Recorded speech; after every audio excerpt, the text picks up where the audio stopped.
I quit my job to write movies full-time exactly 1 year ago. The timing seemed right. I had a year's worth of savings thanks to getting my movie Aftermath produced, and so I decided to pull the trigger. As it turned out, the timing wasn't right at all. I'm going to tell you all about that, as well as the 8 biggest surprises that I've had along the way. So in November of 2022, almost 6 months before I quit that day job, I started a series on here called Going Pro, and I ended up doing 11 videos for that. In the first video, I laid out my goals for 2023, as well as my first year as a full-time writer. So let's see how I did in comparison to those. With a Hollywood movie coming out next year, wrong. Aftermath did not come out in 2023 as expected. In fact, it's still not out, and I still don't even have a release date for it yet. At the time that I'd put in my notice at my job, I was told that it would be out in like May or June of 2023, and that's like 90% of the reason why I left when I did.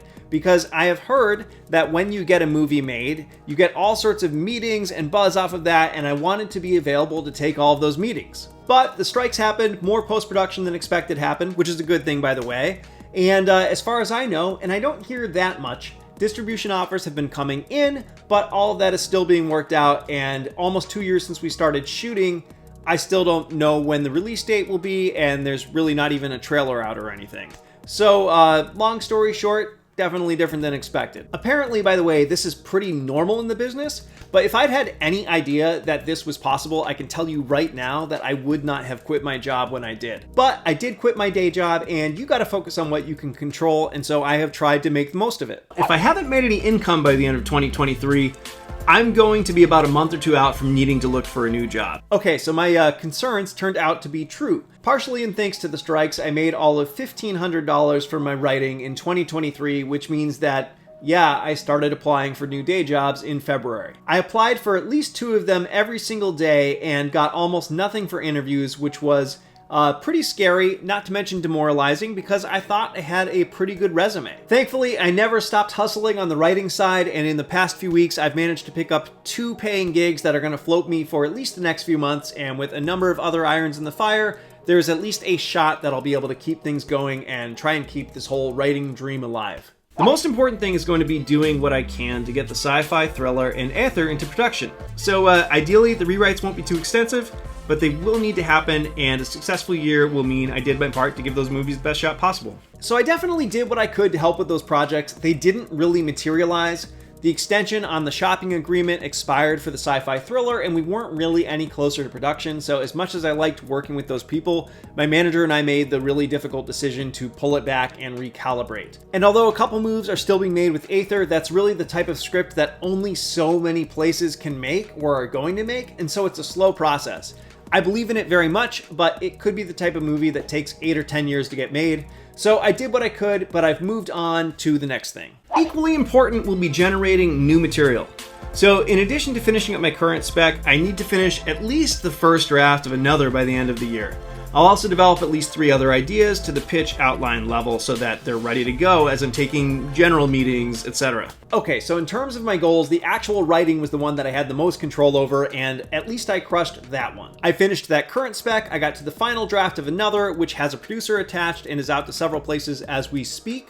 And I dug up an old script of mine and did 2 major rewrites on it to kind of bring it to a professional standard that I could feel good about. And that has already served me pretty well as a writing sample a couple of times. I said I was going to develop at least 3 other new ideas to the pitch stage or further, so that old spec that I revived kind of takes the place of one, since that required a lot of work to get it there. I developed another idea and wrote the first act of that. I like that one a lot, but I think it's going to sit on the back burner for a little while just because other opportunities have come up and are taking my time. I had an opportunity to pitch on an idea for a director and an actor who have possible financing for a movie, and although that hasn't yet come together, it still has a reasonable chance to become a paying gig, so that felt like time well spent, and I also wrote a 10,000-word short story, so overall, 2023 was a really solid writing year. Because producing is one of my goals as well, I also want to cut my teeth by producing a high-quality short and doing it locally. So I didn't do that at all. I did write a short script, but I'm not sure that I'll do anything with that.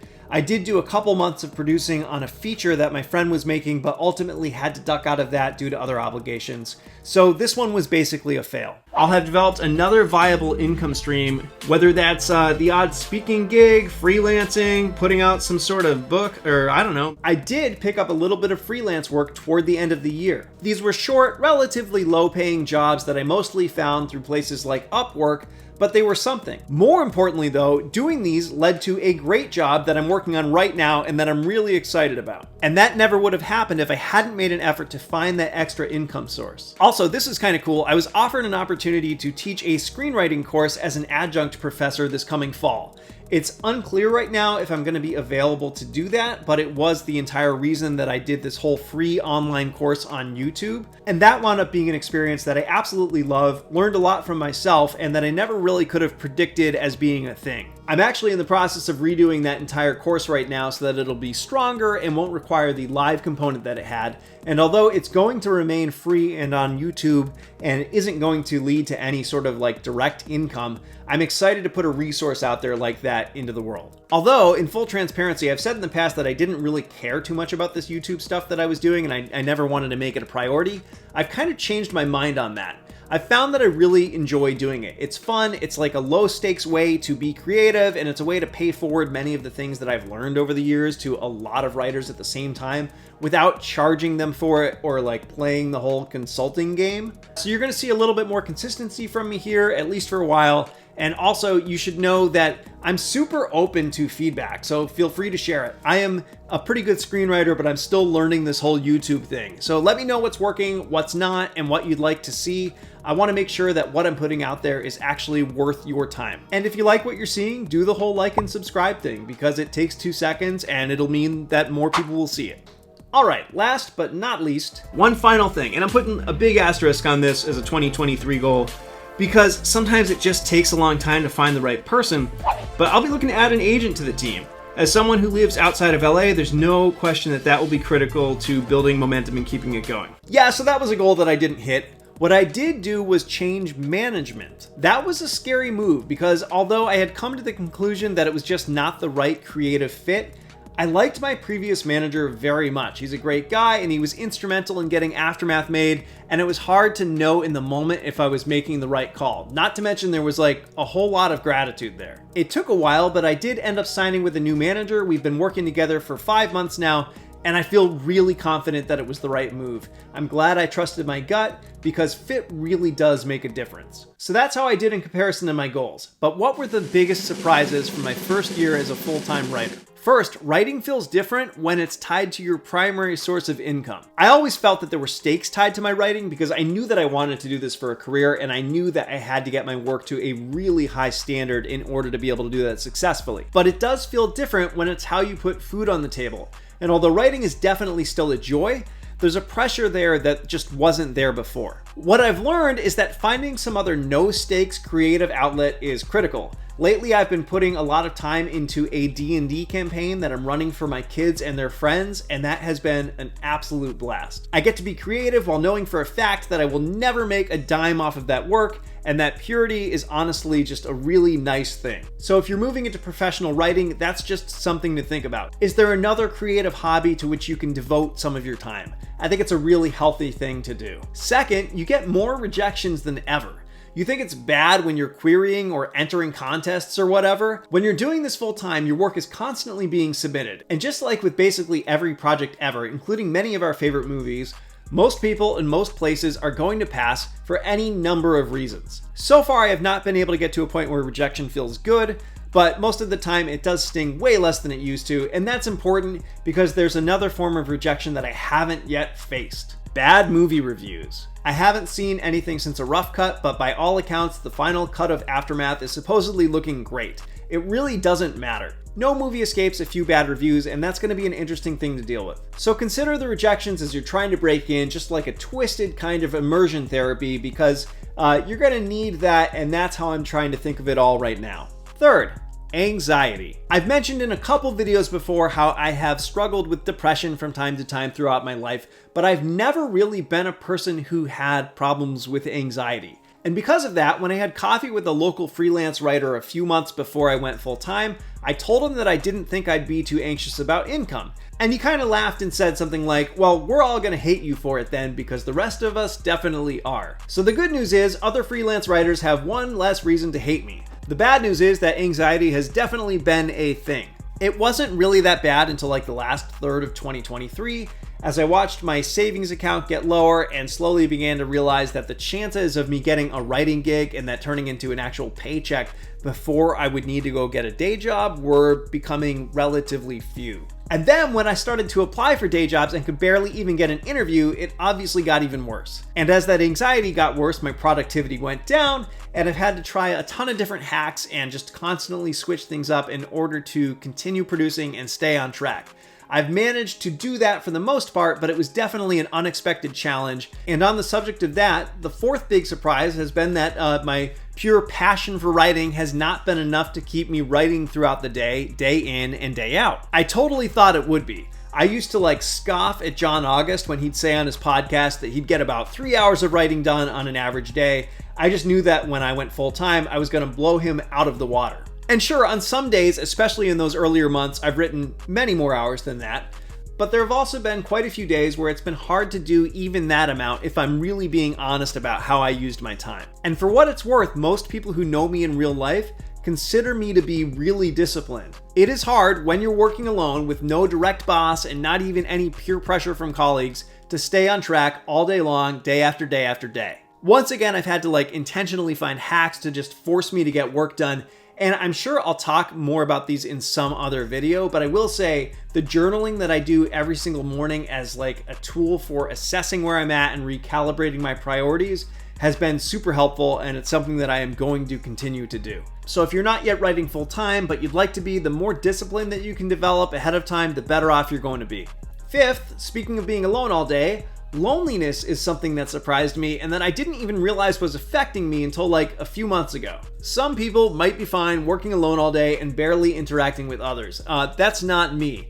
My entire adult life was spent working with colleagues and clients, and I am definitely somebody who gets energy from just being around other people and interacting with them. Twitter and Messenger and group chats don't really replace that, although it wouldn't shock me if that's part of why so many writers use them so often. And I'm pretty sure that loneliness has exacerbated some of that anxiety that I was talking about. So I've done a couple things to solve for that, and they've been pretty effective. First, I try to grab coffee, lunch, or see a movie with somebody at least every week or two. Even though I live in Massachusetts, there are a lot of fellow filmmakers, writers, and artists around here, so it's relatively easy to link up with other people. Second, I started a Monday morning Zoom with a few other full-time writers who are in the same or similar time zones, and every week we spend 30 or 40 minutes just talking about what we're working on and shooting the shit. Those two things, combined with the random meetings that I have or calls with my manager, have really helped keep me sane. The sixth big surprise, and this was a little bit of a hard one to reckon with, was that a produced movie doesn't mean nearly as much as I thought it would. For many years, I have heard so many people in the screenwriting world say that a credit of that level would open things up.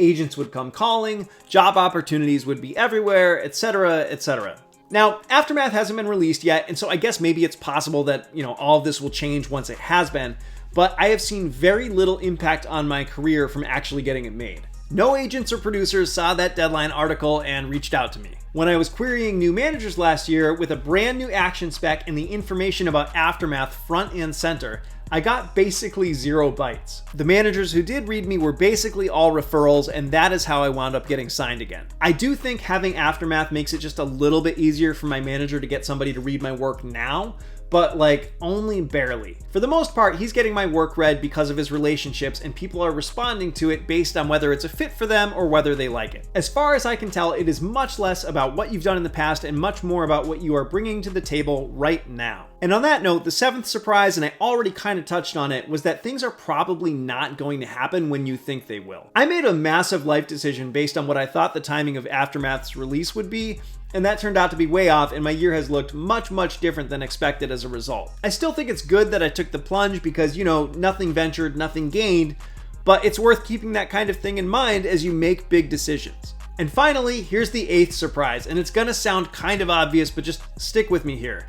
There are different levels of professional writing. And look, I am really proud of Aftermath. I think it's a really good script, and clearly a lot of other people did too, and it was good enough to get made at a pretty high level. But it's not like I've ever compared it to Michael Clayton. And every year I've read scripts from incredible writers that'll make me go, oh shit, I don't know how to do that thing yet.